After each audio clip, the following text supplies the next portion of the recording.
Olá, meus amados irmãos, a graça e a paz do Senhor. Que bom estarmos de volta nessa noite de domingo, Dia dos Pais. E nessa noite nós queremos dizer a você que a graça do Senhor, desejar que a graça do Senhor seja com a sua vida, para que você seja em tudo abençoado nesse dia.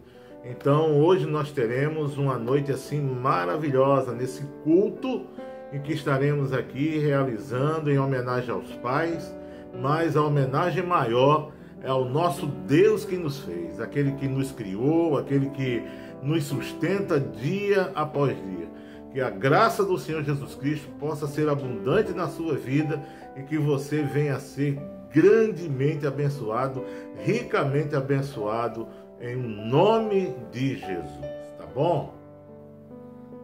E nessa noite nós estaremos lendo aqui 10 versículos relacionado ao Pai, 10 versículos assim salteados, não na sequência, mas 10 versículos que nós separamos para você nessa noite. O primeiro versículo diz: o homem justo leva uma vida íntegra, como são felizes os seus filhos, lá em Provérbios capítulo 20, verso 27, verso 7. O segundo versículo diz: ouve teu pai que te gerou e não desprezes tua mãe, quando vier a envelhecer. Provérbios 23, 22. Versículo 3: e vós, pais, não provoqueis a ira a vossos filhos, mas criai-os na doutrina e admoestação do Senhor. Efésios capítulo 6, verso 4. Vós, filhos, sede obediente a vossos pais no Senhor, porque isto é justo. Efésios capítulo 6, verso 1. Alegrem-se teu pai e tua mãe, e regozije-se a que te gerou. Provérbios 23, 25. Honra teu pai e a tua mãe, que é o primeiro mandamento com promessa. Efésios capítulo 6, verso 2. Ouvi, filhos, a instrução do pai, e estai atentos para conhecerdes a prudência. Provérbios capítulo 4, verso 1. Assim como um pai se compadece de seus filhos, assim o Senhor se compadece daqueles que o temem. Salmo 103, verso 13. Filho meu, guarda o mandamento de teu pai, e não deixes a lei da tua mãe. Provérbios capítulo 6, verso 20. E por último, o tolo despreza a instrução de seu pai, mas o que observa a repreensão se haverá prudentemente. Provérbios capítulo 15, verso 5. Então esses são os 10 versículos que nós separamos para você, para que fique guardado no seu coração. Nesse momento, vamos orar ao Senhor, agradecendo a Deus por essa palavra, e depois nós estaremos aí dando continuidade ao louvor nessa noite que está maravilhoso. Vamos orar? Pai, no nome de Jesus, nós louvamos o teu nome e agradecemos ao Senhor por esse momento, por esse dia tão precioso, por esse dia tão maravilhoso. Continua conosco nos abençoando, abençoa todos os pais, ó Deus, que a tua graça seja sobre eles, derrama sobre eles sabedoria para saberem como criar segundo o teu padrão estabelecido nas Sagradas Escrituras. No nome de Jesus é que nós oramos, agradecidos. Amém.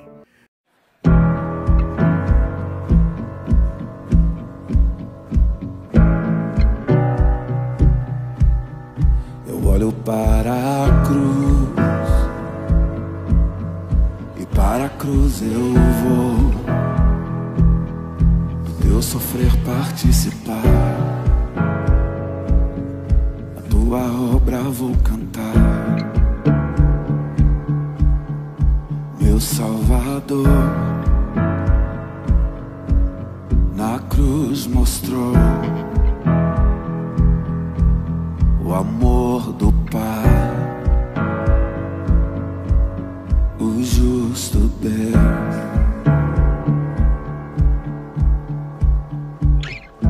Pela cruz me chamou, gentilmente me atraiu, e eu, sem palavras, me aproximo, quebrantado por seu amor.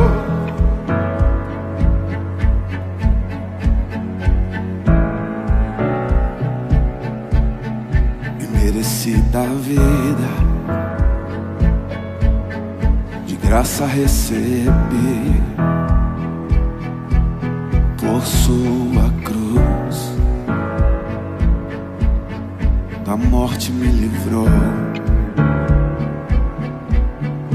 trouxe-me a vida. Eu estava condenado, mas agora pela cruz eu fui reconciliado. Oh, Senhor, pela cruz,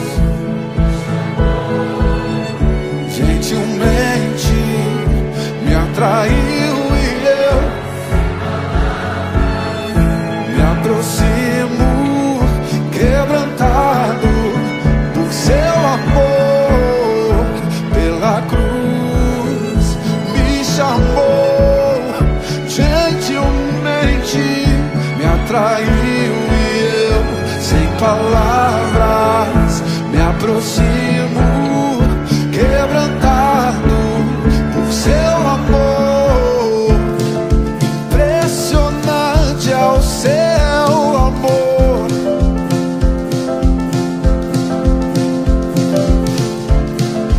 Me redimiu e me mostrou o quanto é fiel. Oh, oh, oh. Impressionante é o seu amor. Oh, oh, oh. Oh, oh, oh, oh. Me redimiu e me mostrou o quanto é fiel. Oh,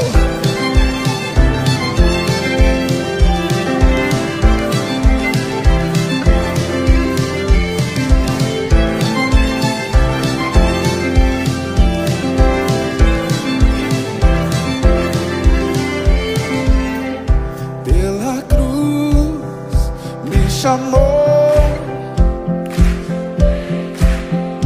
me atraiu e eu me aproximo, quebrantado por seu amor. Pela cruz me chamou, me atraiu e eu me aproximo, quebrantado por seu amor.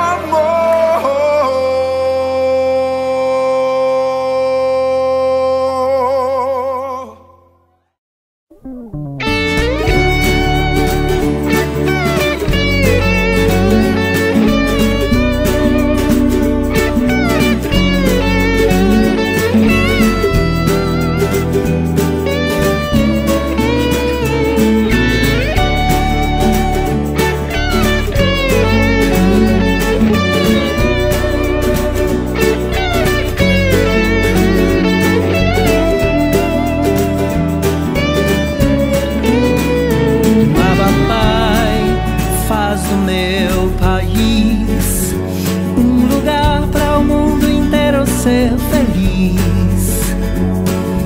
Tua canção de ninar e acalmar as nações.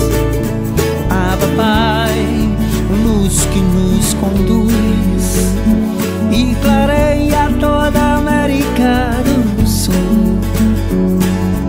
Os pequeninos são fortes gigantes em ti. Abba, Pai, todo dia cantaremos teu louvor.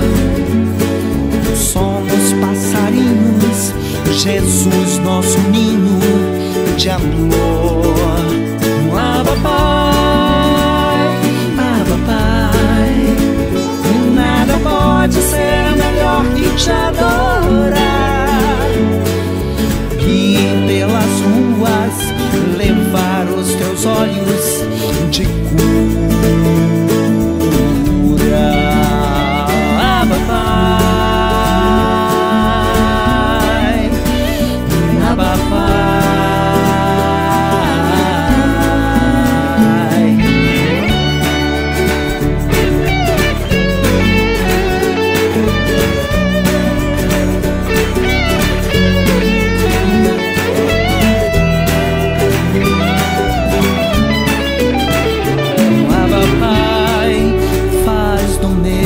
país, um lugar para o mundo inteiro ser feliz. Tua canção de ninar e acalmar as nações. Abba, Pai, luz que nos conduz e clareia toda a América do Sul. Os pequeninos são fortes gigantes em ti. Abba, Pai, Abba, Pai, todo dia cantaremos teu louvor. Somos passarinhos, Jesus, nosso ninho de amor. Abba, Pai, Abba, Pai, nada pode ser melhor que te adorar e pelas ruas levar os teus olhos de cura. Abba, Pai, Abba, Pai, meu Deus.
Senhor meu Deus, quando eu maravilhado contemplo a tua imensa criação, o céu e a terra, os vastos oceanos, fico a pensar em tua perfeição. Então minha alma canta a ti, Senhor. Grandioso és tu, grandioso és tu. Então minha alma canta a ti, Senhor. Grandioso és tu, grandioso és tu.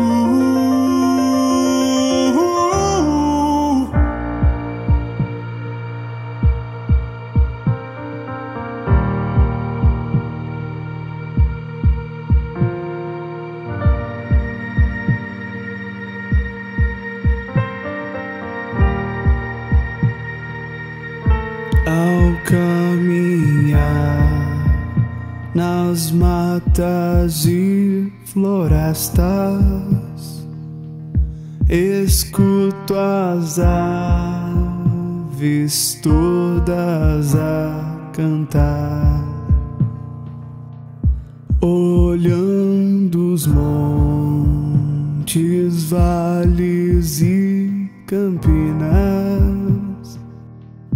Em tudo vejo teu amor sem par. E então minha alma canta a ti, Senhor. Grandioso és tu,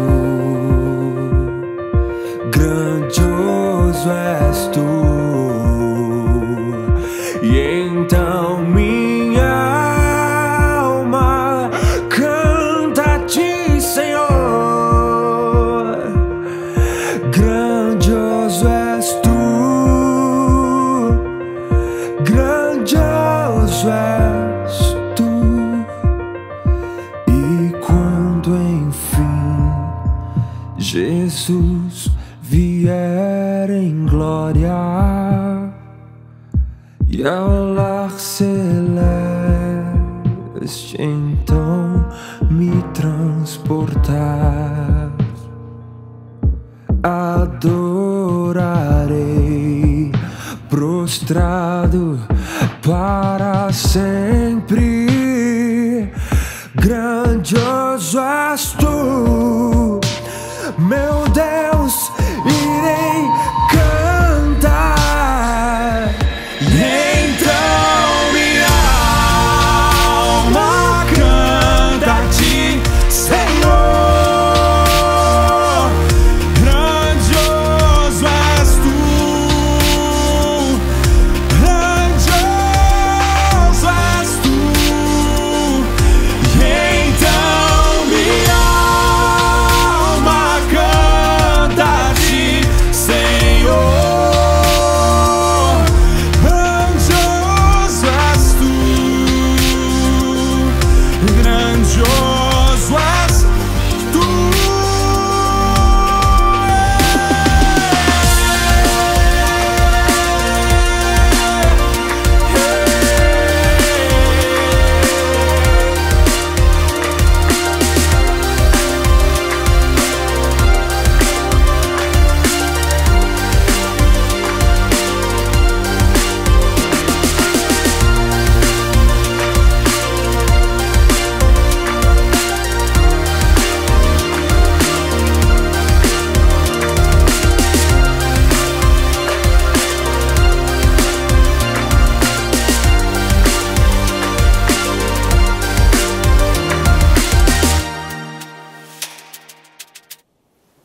Meus irmãos, a graça e a paz do Senhor seja com todos. Eu sempre tenho que dizer duas vezes: a graça e a paz do Senhor seja com todos. Então, da próxima vez, vocês já fazem isso da primeira vez. Amém? Graças a Deus por mais um domingo, mais um dia que o Senhor fez, e de uma maneira muito especial, para o culto solene da sua igreja, que se reúne para glorificá-lo. O Senhor nos deu mais uma semana, essa semana se encerrou, e hoje nós começamos mais uma semana na presença dEle, querendo agradá-lo com os nossos louvores, com a nossa adoração. Meus queridos irmãos, eu estou para iniciar uma série de pregações positivas, e ainda não decidi, porque eu ainda estou em dúvida a respeito de dois livros, que é Pedro, 1 de Pedro e 1 de João. Eu acredito que deva ser 1 João, depois é que eu vou para 1 Pedro. Só que antes disso, eu preciso terminar algo que está inacabado, que são as minhas exposições em Efésios. Por uma série de razões, eu fui adiando essa conclusão. E às vezes acontece de ter uma programação especial na igreja e por aí vai. Quando eu retornei de férias, a ideia era concluir essas mensagens em Efésios. Mas aí veio a pandemia e eu entendi que eu tinha que pregar algo mais específico, voltado para essa dramaticidade. E as nossas mensagens nesse período foram todas voltadas na perspectiva do despertamento, do conforto, do consolo, da instrução de como passarmos por isso de maneira bíblica. Mas hoje eu quero então retomar essas minhas mensagens na carta de Paulo aos Efésios. E eu estive observando, eu preciso pelo menos de mais 5 sermões. A priori, eu posso fazer alguma alteração na medida em que eu estiver estudando, mas a princípio são 5 mensagens. Seriam essas daqui, ó. A primeira mensagem que eu vou pregar hoje: os deveres dos filhos em relação aos pais. Capítulo 6, de 1 a 3. Segunda mensagem, já no próximo domingo: a responsabilidade dos pais na formação de filhos saudáveis. Capítulo 6, verso 4. A terceira mensagem é de Efésios 6, do 5 ao 9, glorificando a Deus com as vocações nas relações de trabalho. E a próxima mensagem, a quarta, é a batalha espiritual da igreja e as armas de vitória. Efésios 6, do 10 ao 17. Essa é uma mensagem que eu tinha muito desejo de pregar nessa pandemia, para a gente entender contra quem estamos lutando, qual é o caráter da luta de todo crente, já que a gente às vezes perde o foco. Mas aí, como eu queria seguir a ordem, eu não fiz isso. E a última mensagem, essa daí, baseada em Efésios 6, do 18 ao 24. A importância da oração como expressão de cuidado mútuo no pastoreio da igreja. À medida que nós oramos uns pelos outros, nós estamos realizando um trabalho de pastoreio, de cuidado, de edificação. E, portanto, isso aí tem muito para a gente aprender. Portanto, abra sua Bíblia em Efésios 6. E hoje eu vou estar falando sobre a questão dos filhos. E, portanto, essa mensagem se aplica, todo mundo está aqui. Porque todo mundo é filho. Mas também você que é pai, já fica pensando que tipo de filho é o teu filho, para que você possa corrigi-lo. E é interessante porque o quinto mandamento não tem a ver apenas com o modo como os filhos vivem, mas com o modo como os pais lhe educam. E, portanto, isso aí a gente trata domingo. Mas eu acredito que Deus tem muito a nos falar nessa manhã. Bom, quando você for salvar aí, ô Natan, você salva a partir de agora, no caso da mensagem que vai ficar gravada depois. O tema, então, é os deveres dos filhos em relação aos pais, e o tema e o texto é Efésios 6, do 1 ao 3. Vamos ler a palavra de Deus? Você que está em casa, não esqueça de abrir sua Bíblia, se possível, pega papel, pega caneta e faz suas anotações. Vamos lá. Filhos, obedeçam a seus pais no Senhor, pois isto é justo. Honra o seu pai e a sua mãe, que é o primeiro mandamento com promessa, para que tudo corra bem com você e você tenha uma longa vida sobre a terra. Amém? Eu sempre quero fazer uma coisa aqui, eu esqueço, o que eu estou lembrando agora não vou deixar para depois, porque pode ser que eu esqueça. Então, antes de orar, eu queria lembrar o seguinte, a versão que eu tenho usado aqui na igreja é NAA. Não estou de paletó hoje para esconder esse negócio, ele vai ficar aqui. NAA significa o quê? Nova Almeida Atualizada. Então, é uma versão atualizada, mas atualizada duas vezes. É a antiga versão atualizada com uma mudança em alguns termos para torná-la mais aceitável hoje na nossa língua.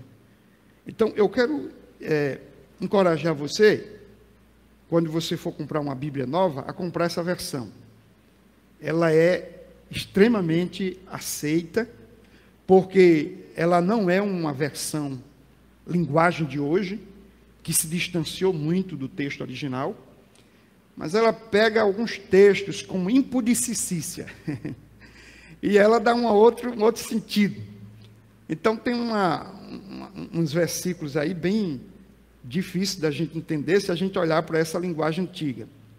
Eu era presidente da Aliança e eu participei de uma reunião da Sociedade Bíblica em São Paulo, Barueri, com outros presidentes de denominações para discutir essa nova versão.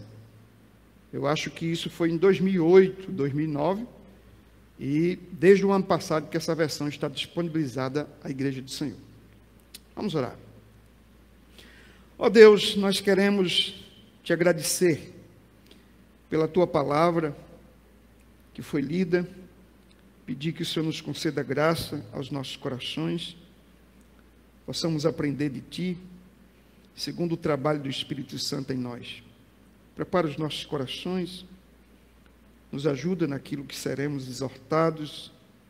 Te peço especialmente pelos filhos que ainda permanecem debaixo da tutela dos seus pais, para que aprendam a amar e a temer os seus pais. Mas eu também te peço pelos pais que, mesmo não estando mais debaixo do teto dos seus pais, ainda devem amar e cuidar dos seus pais e também educar os seus filhos. Sabemos que essas tarefas não são fáceis, exigem de nós muito comprometimento. Portanto, que aqueles que ouvem o Senhor nessa manhã se disponham a colocar em prática aquilo que o Senhor quer nos ensinar. Em nome de Jesus. Amém.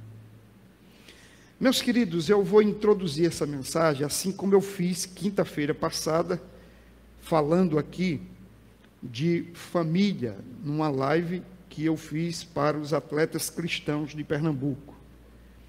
Veja, talvez o tema que mais caracteriza o livro de Efésios seja Igreja, uma nova sociedade.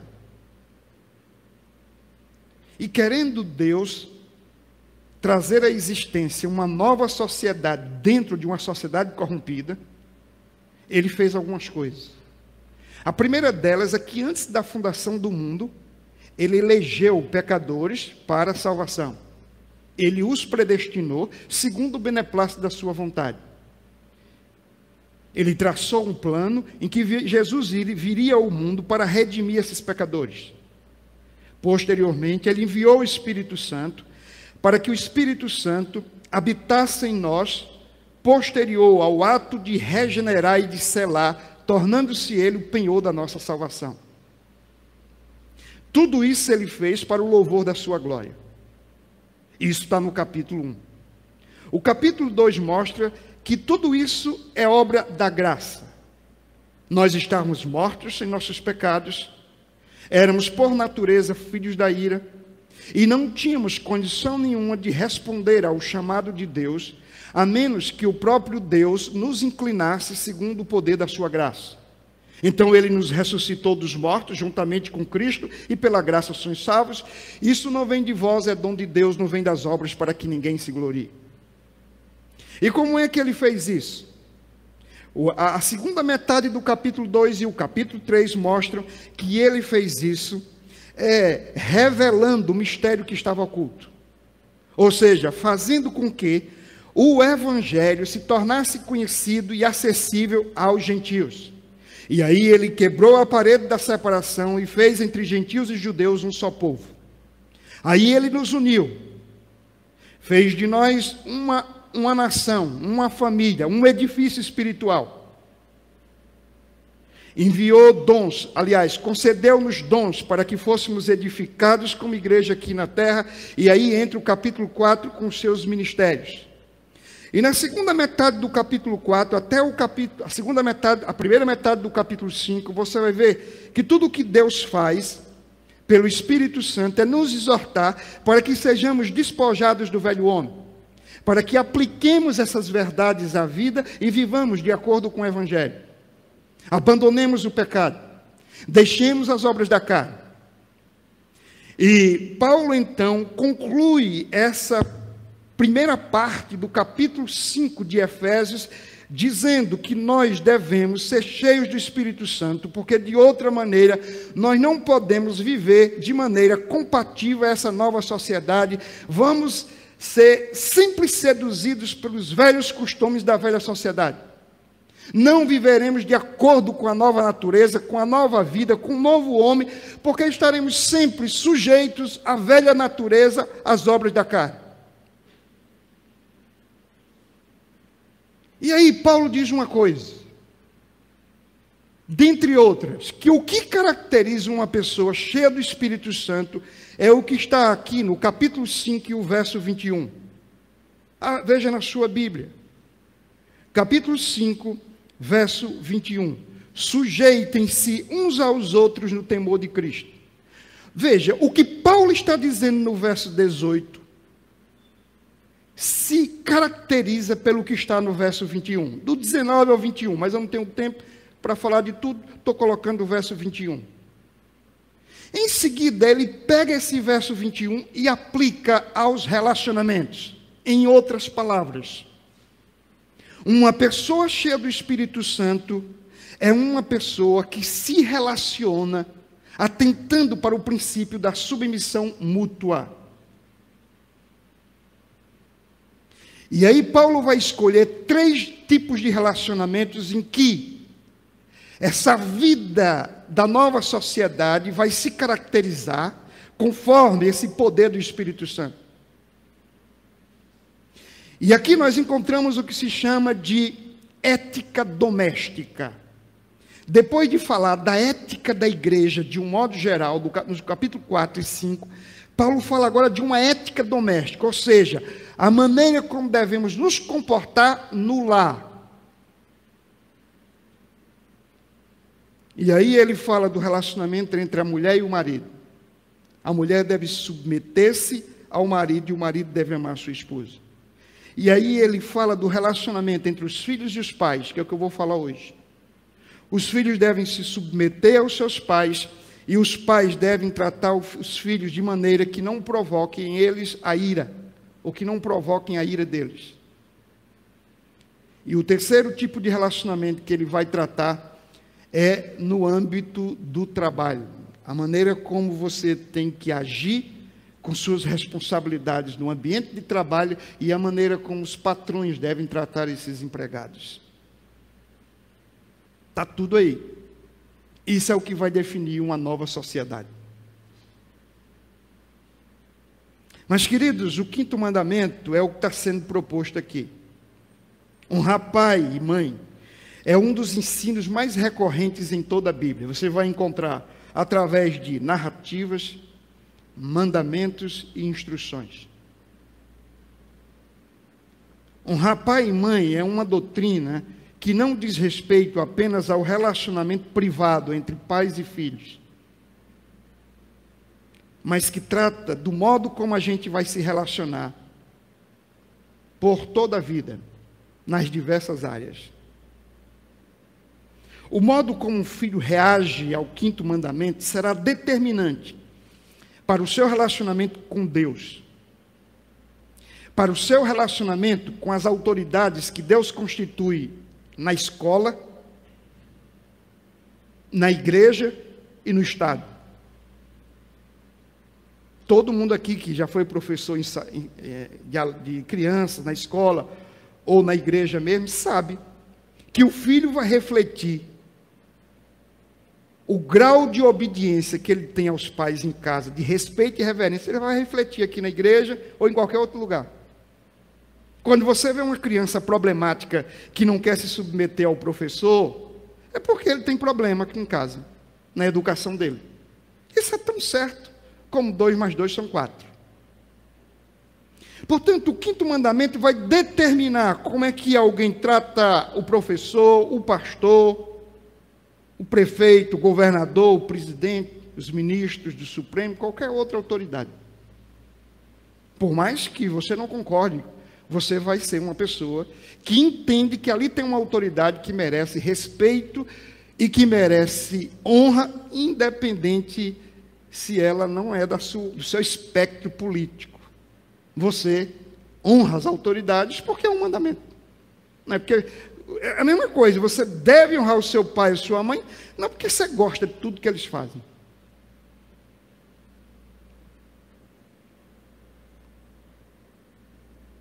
Pois bem, após falar da relação entre marido e esposa, o texto vai falar do modo como os filhos têm que se relacionar com esses pais. E aí eu queria colocar 4 deveres dos filhos em relação aos pais. 4 deveres. Veja, minhas últimas mensagens aqui foram tudo de 3. Eu não persigo o 4. Mas às vezes eles estão lá. Às vezes ele está lá. Então hoje ele está aqui. Então eu vou para o 4. 4 deveres. Primeiro dever dos filhos em relação aos seus pais. Os filhos devem obedecer os seus pais por causa de Cristo. Olha o verso 1, a primeira parte. Filhos, obedeçam a seus pais no Senhor.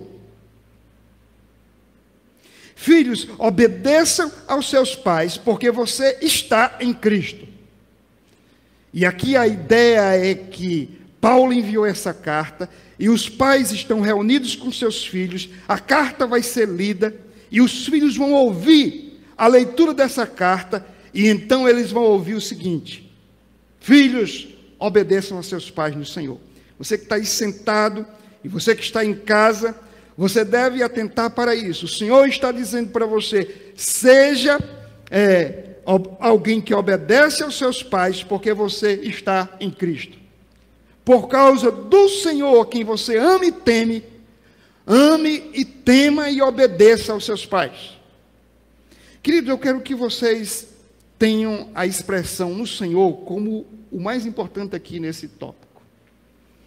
Veja, Paulo já havia proposto esse mesmo princípio às mulheres. No capítulo 5, verso 22, Paulo diz por que as mulheres devem se submeter aos seus maridos e como fazê-lo. Esposas, que cada uma de vocês se sujeite ao seu próprio marido como ao Senhor.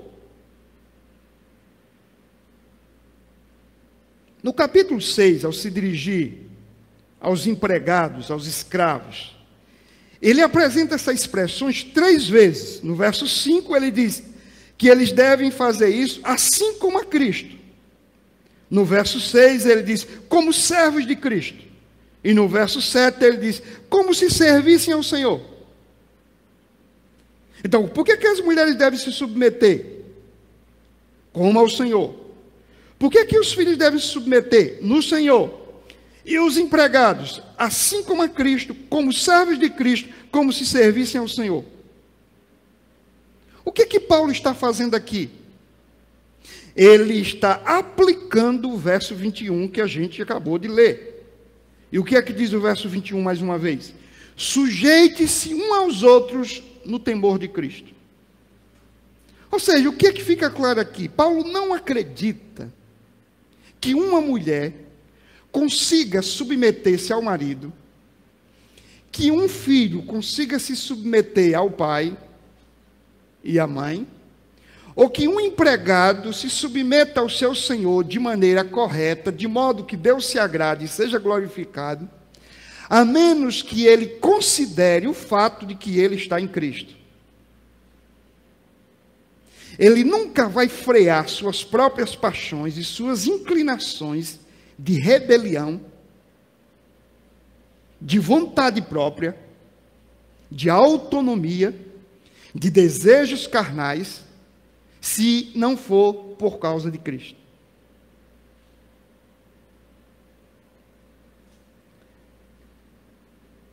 Sendo assim, meus irmãos, nós precisamos perguntar o que é que significa a expressão no Senhor. Tenho para mim que quando Paulo ordena que os filhos obedeçam a seus pais no Senhor, ele está querendo dizer pelo menos 3 coisas.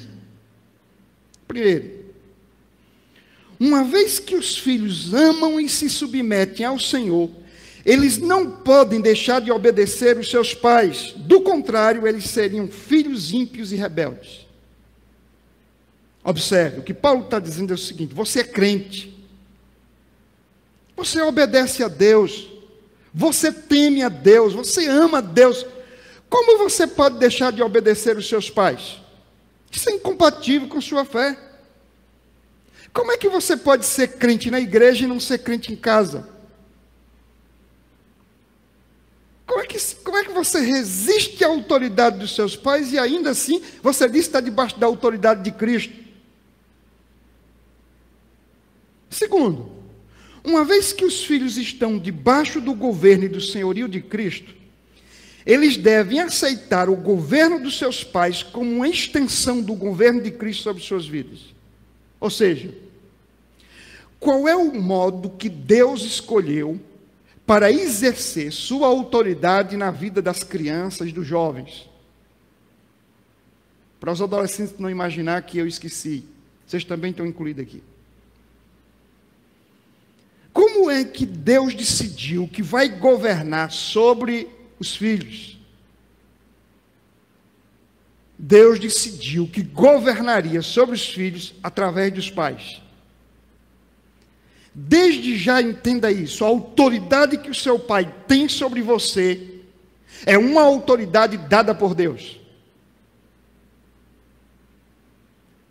Então você não pode dizer que está debaixo do governo de Deus e ainda assim resistir ao governo dos seus pais. Isso é uma contradição. E é por isso que Paulo está dizendo, no Senhor, se você está no Senhor, você não vai resistir a esse governo, porque o governo do seu pai e da sua mãe é o governo que o Senhor estabeleceu sobre você.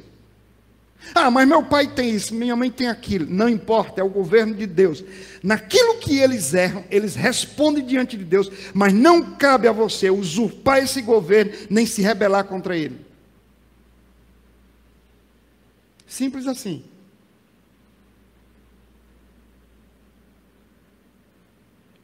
A terceira coisa que significa no Senhor, uma vez que os filhos foram salvos e transformados por Cristo, eles devem ser exemplos de boa conduta, honrando e respeitando seus pais como parte da ética cristã que rege a conduta doméstica de todo cristão genuíno.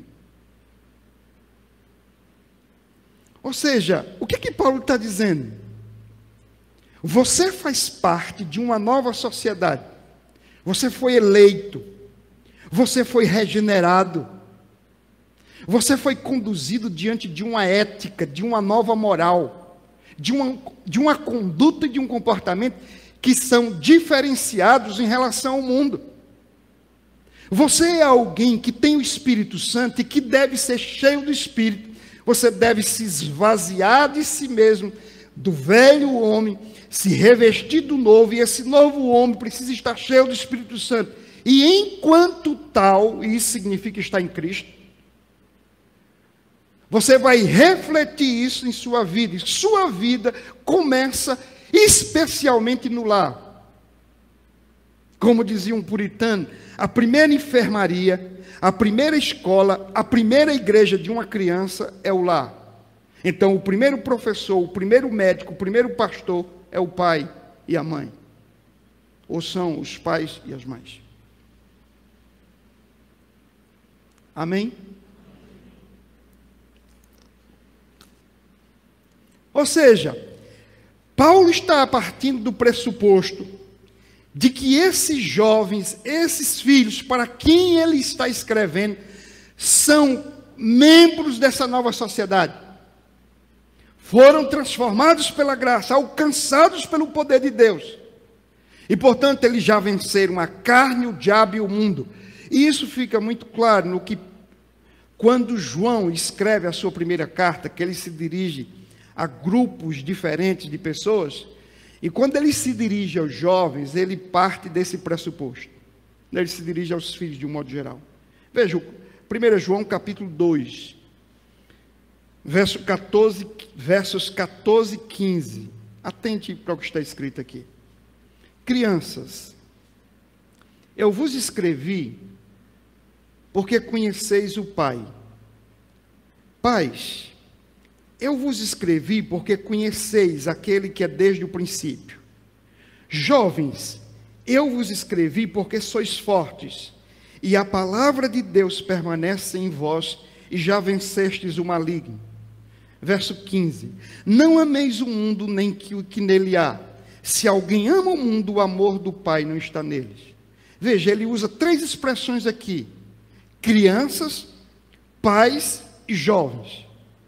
E quando ele se dirige finalmente aos jovens, ele diz: eu estou escrevendo a vocês, partindo do pressuposto que vocês são fortes.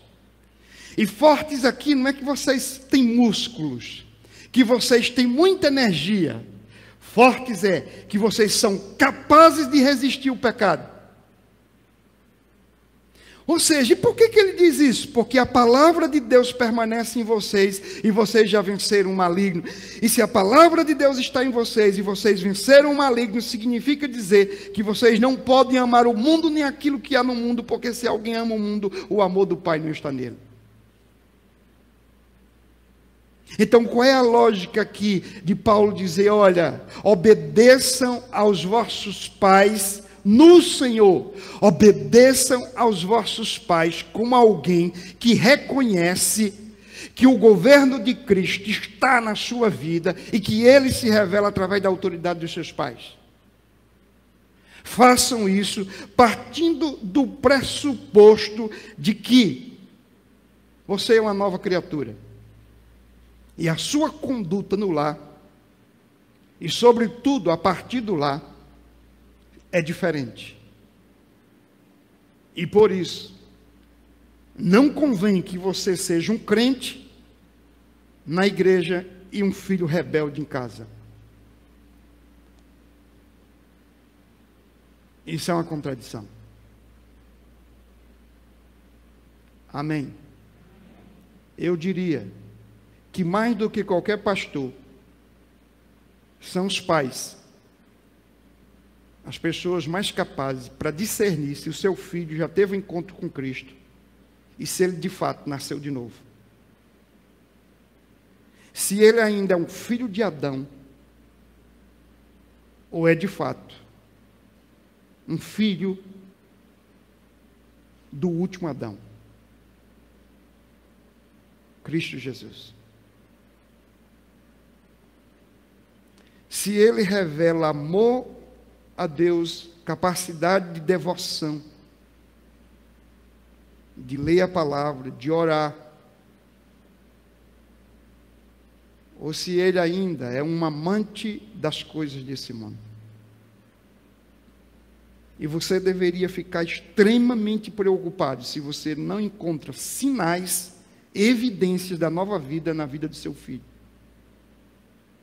Porque subentende que você não está criando filho para o inferno, mas para o céu. Não para o diabo, mas para Deus. Mas esse é o assunto da próxima semana. Vamos para o segundo ponto. Os filhos devem obedecer os seus pais, porque isto é justo. Isso está na segunda parte do verso 1 ainda. Filhos, obedeçam aos seus pais no Senhor, pois isto é o quê? Justo. Pois isto é justo. Pois bem, a primeira razão é porque vocês estão em Cristo. Diz Paulo, vocês devem obedecer porque estão em Cristo. A segunda é que isso é justo. Porque Deus considera isso um padrão de justiça adequado. Querido, isso quer dizer o seguinte: mesmo quando o jovem não nasceu de novo, mesmo quando ele é um ímpio, mesmo quando ele não conhece o Evangelho, mesmo quando ele não conhece essa ética doméstica da nova sociedade, ainda assim, ele é indesculpável, porque esse é o padrão natural que Deus estabeleceu, que os filhos obedeçam aos pais.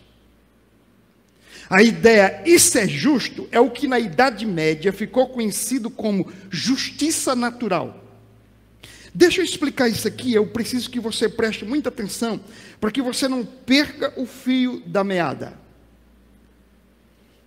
O que está sendo dito aqui é que isso é uma lei que antes de estar escrita no Velho ou no Novo Testamento, Deus escreveu no coração do homem. É uma lei natural. Você pode enxergar o que eu estou dizendo, sabe aonde? Em Romanos 2, versos 14 e 15. Vamos entender o que é uma lei natural, diferente das leis reveladas nas Escrituras. Olha o que é uma lei natural. Capítulo 2, versos 14 e 15. Paulo se dirigindo aqui aos romanos e falando dos gentios que não conheciam as leis do Velho Testamento. Ele diz: quando, pois, os gentios que não têm lei, a lei, fazem por natureza o que a lei ordena, eles se tornam lei para si mesmos, embora não tenham a lei. A ideia aqui é o seguinte: quando um gentio que nunca ouviu falar do sexto mandamento, não matarás, ele se recusa a matar, porque estabelece ele mesmo uma lei, lá no meio de uma tribo do nada, que matar é pecado. Aliás, que matar, não vamos ao termo pecado, que matar é contra a razão ou contra a consciência.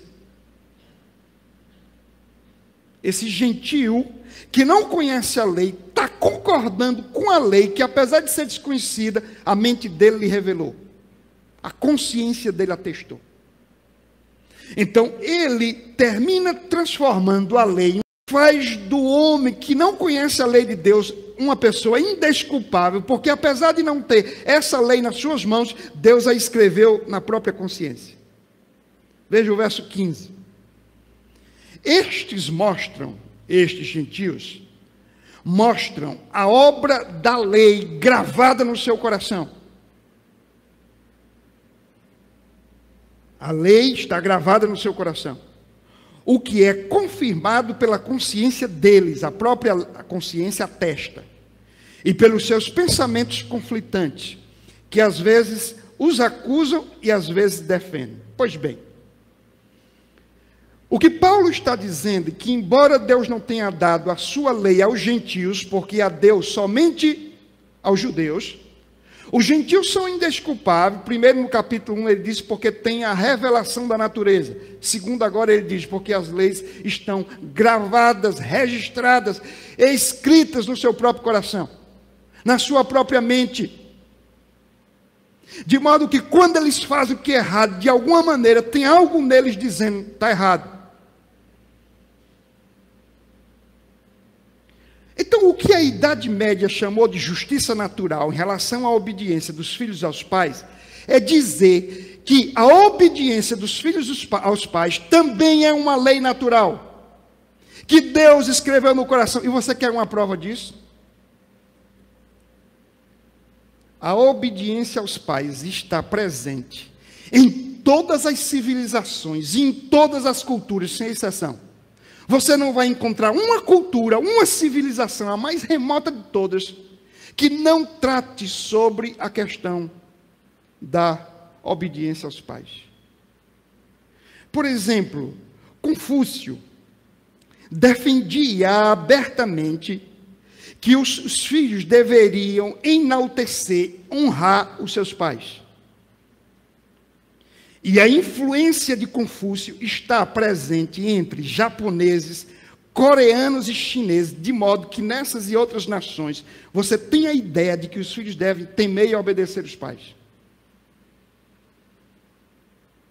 Segundo, os filósofos estoicos da antiga Grécia diziam que a obediência dos filhos aos pais é uma coisa axiomática. O que significa isso na filosofia?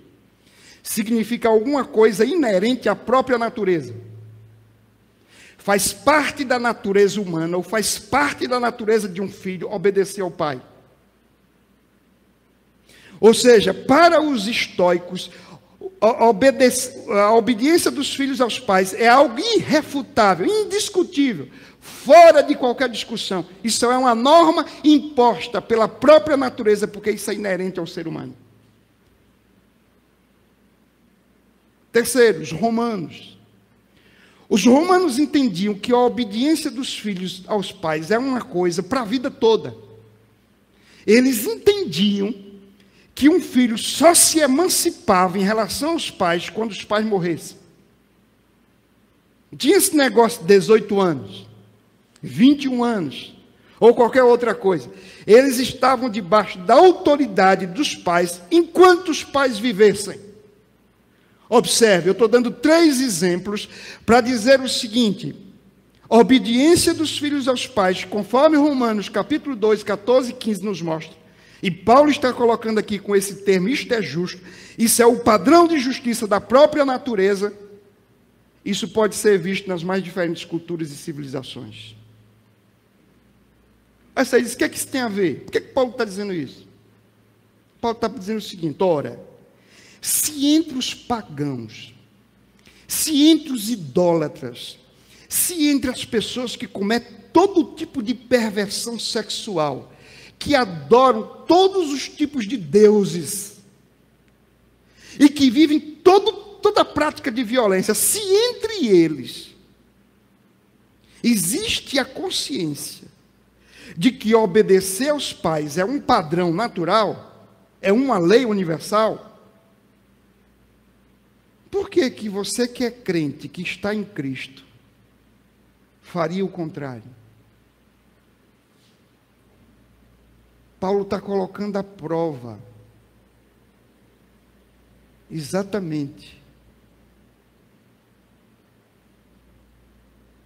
o caráter e o fruto desses filhos que dizem-se crentes e que porventura não obedecem aos seus pais, não honram os seus pais. Amém? Terceira questão. Os filhos devem honrar os seus pais por se tratar de um imperativo divino. Depois de apresentar Cristo como causa, a lei natural como causa, Paulo agora, em terceiro lugar, apresenta como razão para que o filho obedeça a seus pais o fato de que existe um mandamento revelado. Existe uma clara revelação nas Escrituras que diz que os filhos devem obedecer aos pais. O verso 2, nós encontramos isso. Honre o seu pai e sua mãe, que é o primeiro mandamento com promessa. Você observa aí que Paulo está dizendo assim, olha, eu estou aqui apresentando uma terceira razão. E a terceira razão está escrita no Velho Testamento. Está na lei de Deus. Está no Decálogo. E é interessante porque quando Paulo aqui apresenta mais especificamente o quinto mandamento, ele não está citando Êxodo 20:12. Normalmente quando a gente fala do Decálogo, os 10 mandamentos, a gente vai para Êxodo 20. Mas o Decálogo também está registrado em Êxodo 5. Aliás, em Deuteronômio 5. E Paulo está citando aqui Deuteronômio 5,16. Olha o que é que diz Deuteronômio 5,16. Honra teu pai e tua mãe, como o Senhor teu Deus te ordenou, para que tenhas vida longa e para que vivas bem na terra que o Senhor teu Deus te dá. Paulo diz, olha, você deveria obedecer ao Senhor, porque isso é um mandamento. É uma ordem, é um imperativo. Você sabe qual é um dos grandes problemas da nossa fé nos dias atuais? É que a gente toma tudo na Bíblia como sendo de ordem opcional. Contribuir é mera opção. Orar é opção. Cultuar é opção. Obedecer é opção. Submeter-se às doutrinas bíblicas é opcional. Tudo é opcional. E o que Paulo está dizendo é, olha, obedeça, porque essa é uma norma, é um dever, é um imperativo. A palavra hebraica aqui para honra é kaved. Eu quero que você observe que Paulo usou primeiramente a palavra obedecer, no verso 1. No verso 2, ele não usa mais a palavra obedecer, ele usa a palavra honrar. E eu quero que você perceba que há um progresso aqui. Mais do que obedecer os seus pais, você deve honrar os seus pais. Qual a diferença? Eu digo já. Primeiro vamos definir o que é essa palavra honra. A palavra honra, que vem do hebraico kaved, significa pesado ou que pesa. É normalmente usada para falar do peso, da grandeza e da glória de Deus. da majestade divina. Portanto, honrar os pais significa dar o devido peso ou valor devido à sua posição, a posição que ele exerce. Kaved é você reconhecer o peso da glória de Deus, o peso da majestade de Deus. E, portanto, é você reconhecer, honrar é você reconhecer o peso que a autoridade do seu pai tem sobre você. O peso da importância que ele tem sobre sua vida. Honrar, então, é reconhecer que o pai é digno de ser reverenciado. O pai e a mãe são dignos de serem reverenciados, de serem honrados.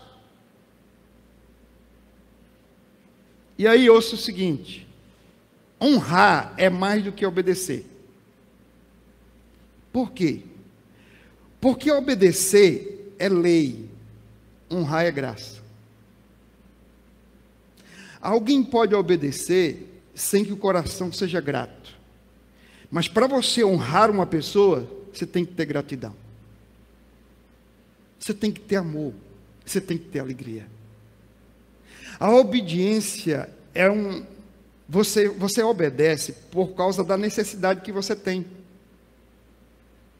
Você obedece por causa da imposição que vem de fora para dentro. A lei te impõe, te obriga. As circunstâncias te obrigam. Eu tenho que obedecer. Eu estou debaixo da autoridade dos meus pais. Eu moro na casa deles. Eu dependo deles para comer, para estudar, para viver. Eu vou ter que obedecer. Por isso você vai encontrar muitos filhos dizendo assim: eu não vejo a hora de completar 18 anos. Eu não vejo a hora de sair de casa. Essa pessoa nunca soube o que é honrar o pai e a mãe. Ele está lá por imposição das circunstâncias. Na hora que ele tiver a oportunidade, ele cai fora. Ele dá as costas para os pais. Não quer saber deles nunca mais.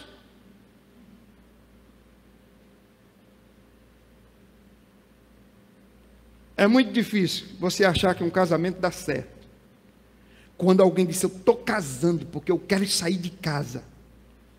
A mesma coisa que faz aquela pessoa a querer sair de casa vai fazer com que um dia ela também queira sair da outra casa, do casamento. Porque muitas vezes é porque ela não se submete à autoridade que está sobre ela.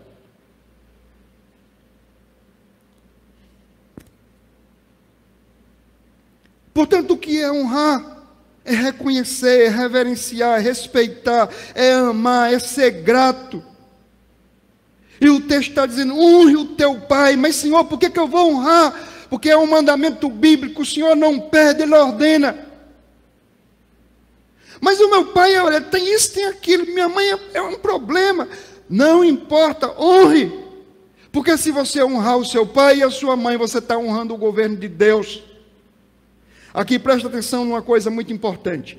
Quando a gente divide o decálogo, a gente divide normalmente em 2 tábuas. Não é verdade? Primeira tábua, os 4 primeiros mandamentos, que compreende os nossos deveres em relação a Deus. Não terás outros deuses, monoteísmo, um único Deus. Não prestar culto a imagens, mas ter um culto agradável a Deus. Honra, não proferir o nome de Deus em vão, 3º mandamento. E o 4º mandamento, guardar o dia do Senhor, observar o dia do Senhor. Aí os outros 6 mandamentos, começa justamente com o 5º, fala dos nossos deveres em relação ao nosso próximo. O 5º diz para honrar o pai e a mãe, o 6º diz para não matar, o 7º diz para não adulterar, o 8º diz para você não roubar, não furtar, não se apropriar do que não é seu. E o 9º diz para você não levantar falso testemunho, isto é, para você ter cuidado com sua fala. Você não mentir, você não mudar o conteúdo das coisas, você não ser maledicente e tudo mais. E o 10º mandamento diz para você não cobiçar. Pois bem, os judeus, eles fazem diferente. Eles dividem as 2 tábuas em 5 a 5. E por quê? Porque eles veem o 5º mandamento, em primeiro lugar, não como um dever dos filhos em relação aos pais, mas como um dever dos filhos em relação a Deus. Eles entendem que quando você honra o seu pai e a sua mãe, você está honrando a Deus. E por que isso? Vamos atentar para o seguinte. Durante algum tempo na vida de uma criança, quem é o Deus delas? Quem é o Deus de uma criança? É o pai. É a mãe. São as nossas divindades, são os nossos super-heróis. É muito difícil quando você olha para uma criança de 2 anos e ela já tem o Batman como é o super-herói, o Superman, a Mulher Maravilha, e perderam de vista que o seu super-herói é o pai e a mãe. Não é errado você ensinar para os seus filhos que você é o super-herói deles, e eles se inspirar em você, e ter você como uma divindade. Sabe por quê? Porque na medida em que você vai ensinando a eles, você vai mostrar que você não é uma divindade, mas que você representa essa divindade. Você é o mediador, é o intermediário. De quê? 3 coisas importantes na vida daquela criança: autoridade, amor e provisão. E o que é que ela vai aprender? Que o amor que você dedica a ela é um amor que vem de Deus. Então, quando ela honra o pai e a mãe, ela está honrando Deus que lhe ama. Segundo, quando você exerce a autoridade e a disciplina, ela precisa entender que essa autoridade, esse poder e essa disciplina não vem do Deus Pai nem da deusa Mãe, mas vem do Deus que é quem delegou essa autoridade.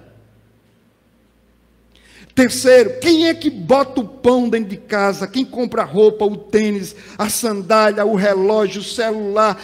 Quem coloca na escola, leva para o médico, leva para passear, para a praia? Quem é que faz tudo isso? Você precisa ensinar o seu filho que tudo isso é Deus. É Deus quem providenciou cada uma dessas coisas. Ele precisa entender que não é porque você tem dinheiro, porque você ganha bem, é bem sucedido, mas que é Deus que concede tudo isso. É importante demais que os filhos vejam você orando e agradecendo pela feira, pelo alimento que que vem sobre a mesa, sobre a sandália, o presente que ele ganhou. Tem pai e mãe dizendo: está aqui, Papai Noel mandou o presente. Isso é uma tragédia, que Papai Noel não mandou nada. É a mesma coisa de você, em pleno São João, pegar o seu filho, vestir e todas essas roupas, e todos esses trajes, todos esses amparatos do São João, idólatras, e dizer para o seu filho: está aí, isso é muito bonito, isso é cultura. Aí depois ele quer ir para brincar quadrilha, e você vai dizer: não sei o que aconteceu com meu filho, não quer ir para a igreja não, quer ir para o galo da madrugada, quer ir para o São João. É tudo errado. A gente quer criar filhos para Deus, oferecendo a eles uma cultura pervertida, corrompida e idólatra.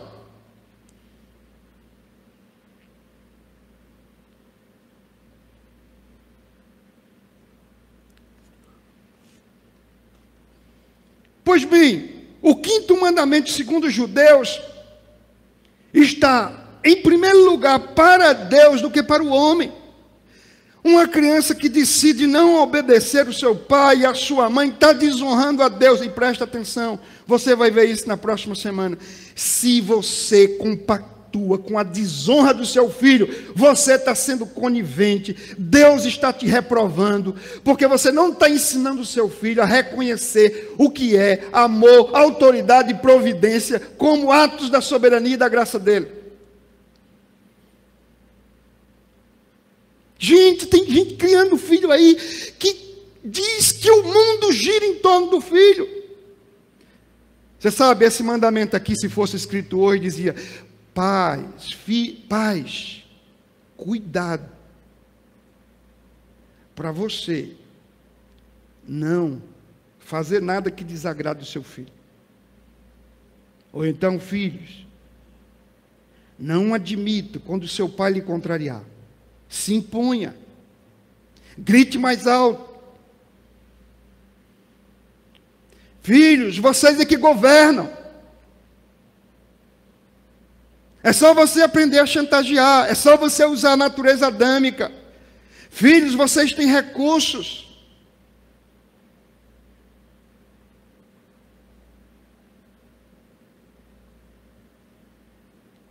Mas o problema é, como eu já disse aqui outras vezes, na medida em que a gente cria a ideia de que o nosso filho é um príncipezinho e a meninazinha é uma princesinha, o reinado dele está estabelecido. Ora, o que é que faz um príncipe e uma princesa? É só esperar que os pais morram para poder o reinado se configurar, mas já estão lá, com toda... Não, eu lembro a você que nem é príncipe nem princesa, é um Adãozinho e uma Evazinha. E se você não tiver cuidado, vai ser uma Eva maldita. Desculpa o trocadilho.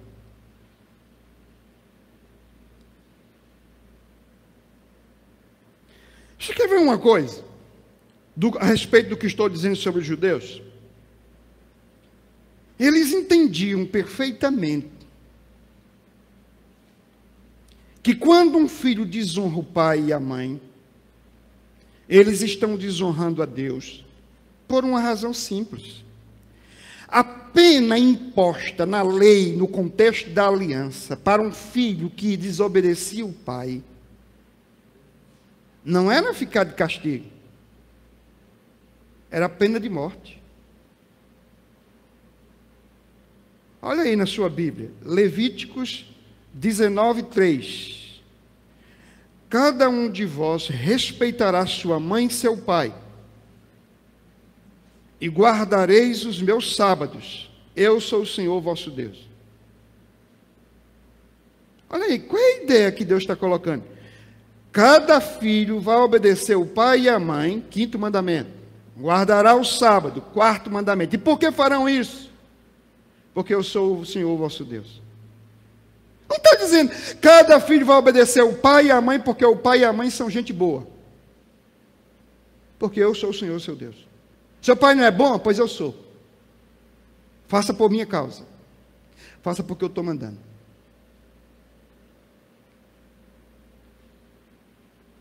Amém? Segundo texto, Levíticos 20, versículo 9. Quem amaldiçoar seu pai ou sua mãe, certamente será morto. Amaldiçoou seu pai ou sua mãe, será culpado da própria morte. Amaldiçoou o pai e a mãe, morte. Essa é a pena.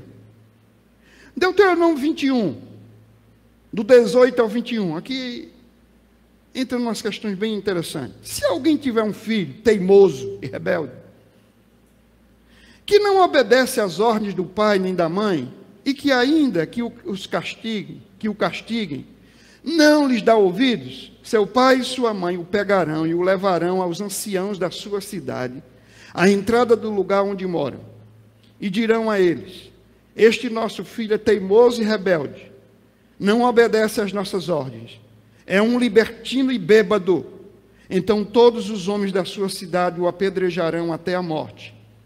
Assim exterminarás o mal do meio de ti, e ao ficar sabendo disso, todo Israel temerá.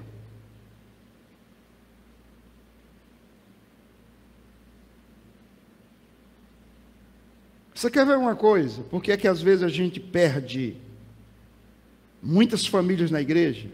É só a gente mexer com os filhos. É só a gente corrigir o pecado dos filhos. Porque os pais, ao invés de denunciar os pecados dos seus filhos, têm a necessidade de encobri-los. E sabe o que acontece? Você está engordando o seu filho para o mal.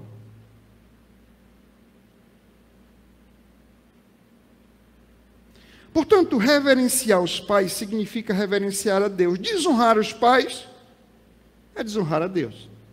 E por isso o texto está dizendo, Paulo está apelando para o 5º mandamento para dizer: filhos, obedeçam, porque isso é uma ordem, é um imperativo. Deus mandou, se Deus ordenou, façam. 4º e último. Os filhos devem honrar os seus pais, porque isto é motivo de grande bênção. Ou seja, depois de trazer aí, olha, você está em Cristo, você é convertido. Depois de dizer, mesmo que não seja, mas você tem a lei natural. Aí depois diz, olha, você tem as escrituras, você tem a lei, você tem o decálogo, você tem o 5º mandamento. Agora ele diz assim, Deus tem uma promessa para você. Deus graciosamente decidiu recompensar o bom filho. Ele não tinha obrigação, porque isso é um dever seu. Mas Deus faz essas coisas.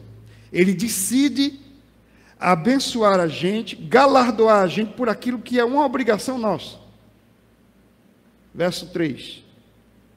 Veja, o verso 2 ele diz que o mandamento é o primeiro mandamento com promessa. A gente já viu em Deuteronômio 5,16 que a promessa é essa aqui, ó. Verso 3. Para que tudo corra bem com você e você tenha uma longa vida sobre a terra. Quem aqui quer vida longa? Pode dizer amém. Mas quem é que não quer viver muito e mal? Quer viver muito e bem? Você vive bem, mas morre cedo. Que desperdício. Aí você vive muito, 100 anos, mas a partir dos 50 é só dor e tragédia. Quem é que quer isso? O Senhor promete as duas coisas: vida longa e vida próspera. Vida próspera e vida longa. Amém. Aqui, nesse mandamento, a gente encontra uma síntese das bênçãos de Deus, sendo prometida aos filhos obedientes, aos filhos que honram seus pais. O que seria essa promessa de longevidade? Deus está dizendo, meus irmãos, que Ele dá uma vida longa sobre a terra ao seu povo. Essa promessa era especificamente para Israel. O que Deus estava dizendo é o seguinte: quando vocês entrarem na terra prometida, lá, a terra de Canaã, eu vou fazer vocês viver muito naquela terra. Veja, Paulo agora aplicou esse versículo para nós, a igreja, dizendo: vocês vão viver sobre a terra. Não especificou qual terra, qualquer uma. A terra pode ser o Recife. A terra pode ser o Apodi. Eu sei que tem gente lá do Apodi me assistindo agora. Em São Paulo, Fortaleza. Lá em Campo Grande, no Rio Grande do Norte. Pode ser a sua cidade, o seu lugar. Aqui tem o seguinte: Deus está dizendo que vai abençoar você na sua terra. Mas isso também significa naturalmente que Deus vai abençoar a terra por sua causa. Sabe por quê? Porque se Deus quer abençoar a terra, a maneira dele fazê-lo é através de uma família sólida, que ofereça um legado aos filhos que esteja presente nas próximas gerações, de ética, de moral, de valor, de pureza. Meus queridos, preste atenção. Se é fato que obedecer os pais conduz as pessoas a essa promessa de uma vida longa, é fato que desobedecer os pais é a causa da morte prematura de muitos jovens, sim ou não?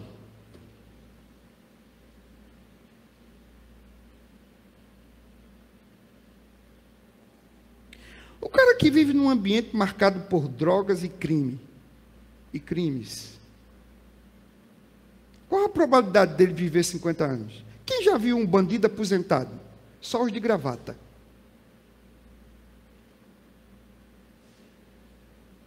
Vida curta. O cara que vive na promiscuidade, na bebedice, na glutonaria. Os caras com 30, 40 anos, tudo doente, por causa do pecado. Quantas vezes você já foi ao enterro de jovens mortos através do crime? Tem lá uma mãe chorando e diz: ele não quis ouvir meus conselhos, não honrou o pai, não honrou a mãe. Eu não estou dizendo que todo mundo que morre jovem é porque desonrou é porque quebrou o 5º mandamento, desonrando os pais. Nós aprendemos aqui domingo sobre a lei da semeadura, nem tudo se explica através dela. Mas é um fato que muita gente morre prematuramente porque não deu ouvido aos seus pais. Bom, e vida abençoada? Deus está dizendo aqui que dará uma vida próspera. É interessante porque no capítulo 1 de Efésios, verso 3, o Senhor promete nos abençoar com bênçãos espirituais nos lugares celestiais. Mas aqui no capítulo 6, verso 3, está dizendo que Deus nos abençoa também com bênçãos materiais na terra. Quantos filhos não conseguem estar inseridos no mercado de trabalho? Porque não adquiriram uma formação? Porque quando eram pequenos os pais diziam, vão estudar, e eles não iam. E o pai não soube se impor, estabelecer disciplina, regra e norma. E às vezes o cara vive a mendigar o pão, porque não se preparou, porque não estudou, porque não foi diligente. De modo que, presta atenção, não adianta também a gente pregar essas leis e aplicar de maneira divorciada do todo das Escrituras. O cara só pode, eu amo minha mãe, meu pai, não sei porquê, nada dá certo na minha vida, eu honro meu pai e mãe, mas sou capaz de morrer por eles. Você pode morrer pelo pai, mas se você for preguiçoso, de que maneira as bênçãos de Deus vão cair do céu sobre você?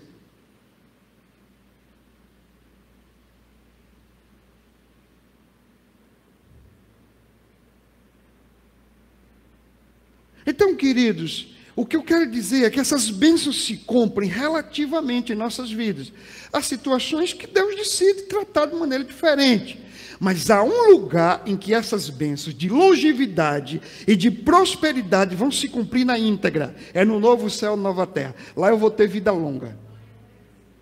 Eternidade, porque lá não tem doença nem morte. E lá eu vou ter bênçãos absolutamente inefáveis, permanentes, ininterruptas, por toda a eternidade.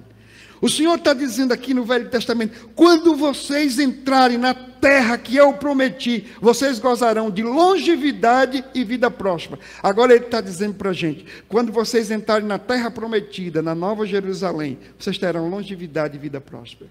Isso não custa nada aplicar para a nossa vida desde já essas verdades. Eu quero concluir dizendo o seguinte: em primeiro lugar, como devemos aconselhar um jovem cristão que serve a Deus na igreja, mas que em casa desonra os pais com suas atitudes? Como a gente deve aconselhá-lo? Eu me lembro que uma vez eu fui convidado por uma igreja para ministrar nesse tema, nesse texto, porque o pastor me disse o seguinte: os jovens aqui são uma bênção na igreja, mas os pais dizem que em casa são um problema. Eu quero dizer o seguinte: não levante a sua voz para os seus pais. Você está levantando contra Deus. Não desonre o seu pai e a sua mãe, você está desonrando a Deus.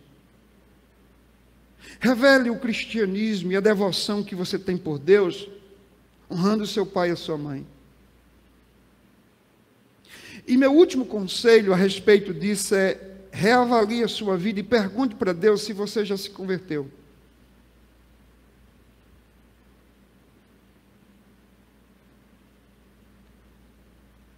Segundo lugar, considerando que às vezes obedecer aos pais significa desobedecer a Deus, como diferenciar o dever da exceção? Esse é um drama, né? O cara é crente, por exemplo, o pai não é. Aí ele quer se batizar. E o pai disse, não, não pode. E ele disse, eu vou. Ou ele é crente e o pai quer levar ele para o galo da madrugada. E ele diz, não vou. Como é que fica isso aí? Ele está desonrando o pai, ele está desobedecendo o pai. Como fazer? Primeiro, isso aqui, obviamente, eu precisaria me estender muito, mas eu vou tratar disso um pouco mais na próxima mensagem. Mas eu quero dizer o seguinte: toda vez que você entrar em atrito no que tange a um mandamento maior e um menor, você deve ficar com o maior. Isso é a ética cristã. Eu vou dar um exemplo. toda vez que o primeiro mandamento entrar em atrito com o quinto, você deve obedecer o primeiro.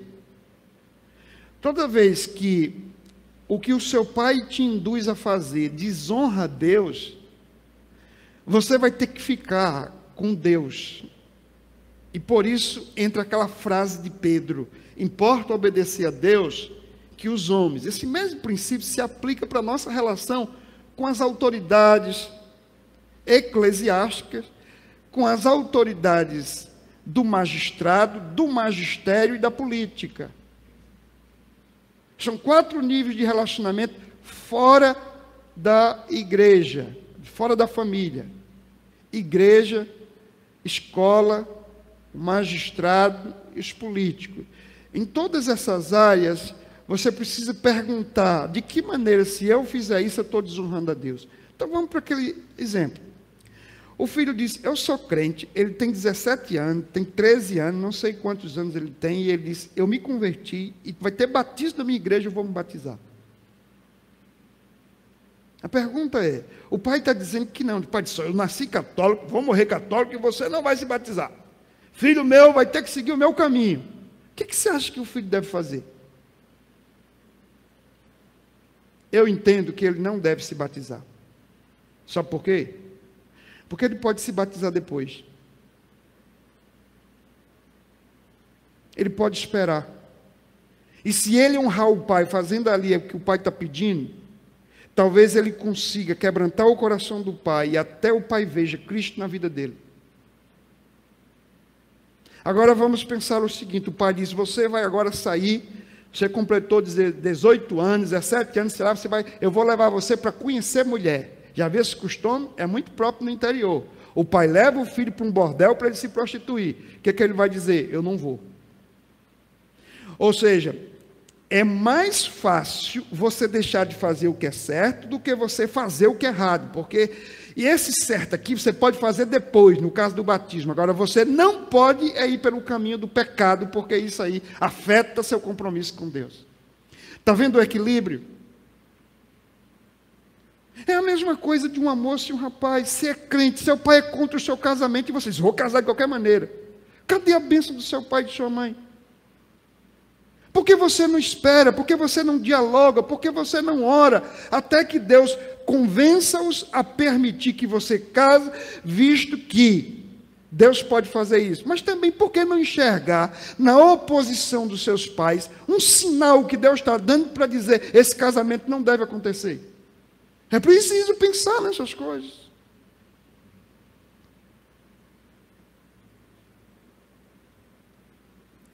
Quando eu olho para a vida de Jesus, houve alguns casos em que ele se insurgiu contra os próprios pais por causa de Deus. Não de uma maneira debochada, rebelde. Mas o pai disse: você está fazendo o que aqui? Ele disse: não sabia que eu deveria estar na casa do meu pai? A mãe dele chega para ele: transforma o milagre. Ele disse: que tenho eu contigo, mulher? Ele não foi mal educado, mas o que ele estava dizendo: a minha autoridade agora é Deus. Eu não sou mais conduzido pelos vínculos afetivos, emocionais, maternos. Mas eu estou debaixo da autoridade do Senhor.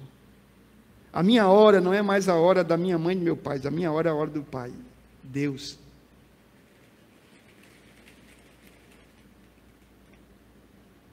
Depois alguém chega: até o pai de tua mãe está ali. Ele diz: quem é minha pai? Sua mãe e seus irmãos estão ali. Ele diz: quem é minha mãe? Quem são meus irmãos? São casos em que Jesus está mostrando. Outra coisa, ele diz: eu não vim trazer paz na terra, eu vim trazer guerra. Eu vim colocar o filho contra o pai contra o filho, o marido contra a mulher contra o pai. Se você não entender esse versículo, Jesus é uma maluquice completa. Mas o que ele está dizendo é o seguinte: todas as vezes que você quiser me servir, você poderá contar com a oposição dos da própria casa.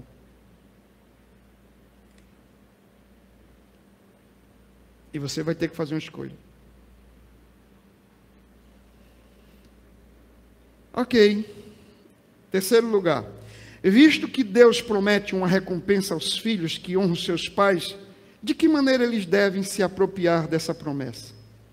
Como eu disse, Nem tudo se encaixa com a lei da semeadura. Há casos especiais em que Deus permite que o contrário aconteça mesmo aos bons. A gente aprendeu isso com Jó em 3 mensagens. Mas eu queria dizer o seguinte, essa promessa, ela está relacionada a um mandamento. Você deve orar e deve se apropriar dela, sim. Eu me lembro de um professor meu, professor de hermenêutica, que ele disse que uma vez estava na parada do ônibus, esperando o ônibus, e aí veio um cara e botou a arma na cabeça dele. E ele disse que na hora, ele orou o 5º mandamento. E disse, Senhor, eu sou tão jovem. O Senhor disse que se eu honrar meu pai e minha mãe, eu vou ter vida longa. Então, Senhor, não permita que eu morra aqui. O ladrão foi embora. Nós precisamos aprender a orar as promessas de Deus. Então, meus irmãos, se você é um filho obediente, que cuida do seu pai e da sua mãe, que zela, que respeita, pode ter certeza, você está debaixo de uma bênção extraordinária. Vida longa, vida próspera. Se aproprie disso, com fé. Quando acontecer o contrário, é porque Deus tem outro propósito, mas não é exatamente porque você pecou. 4º lugar. Quais as implicações do 5º mandamento no tocante às autoridades constituídas por Deus na igreja e na sociedade? Veja, um pai quando cria um filho, ele não cria um filho para o seu lar. Ele cria um filho para constituir uma família. Ele cria um filho para ser membro da igreja. Ele cria um filho para ser um cidadão na terra. As implicações, então, vão estar em todas as áreas para o resto da vida. Porque o tipo de crente que ele vai ser, ou o tipo de aluno que ele vai ser, ou o tipo de cidadão que ele vai ser, o tipo de pessoa que ele vai ser em relação a todas as autoridades, no ambiente de trabalho, em qualquer outra área, tem muito a ver com a educação que ele recebeu em casa.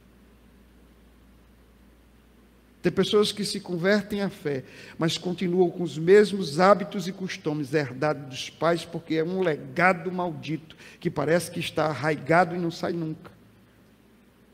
Nós precisamos nos despojar disso e acreditar que Deus deseja que você tenha, dentro dessa nova sociedade, uma ética doméstica que faça diferença na sociedade ou em qualquer outra área da sua vida. Que Deus te abençoe. Amém? Amém. Que você, como filho, ame, zele pelos seus pais. Tem filhos que choram muito no dia que o pai morre, no dia que a mãe morre. Mas com a experiência que eu tenho de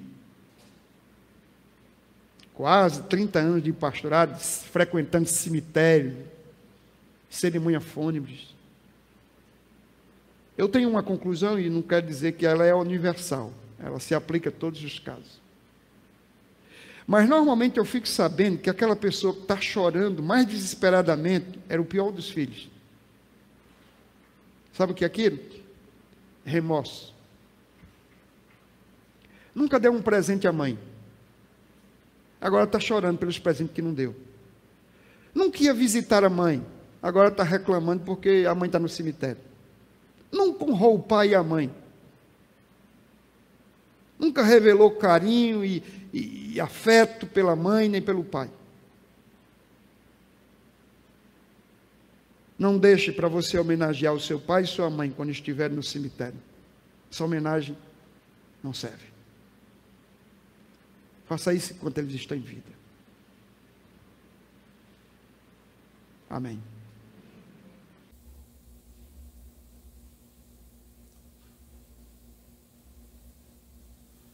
Que palavra abençoada, amados. Que coisa maravilhosa.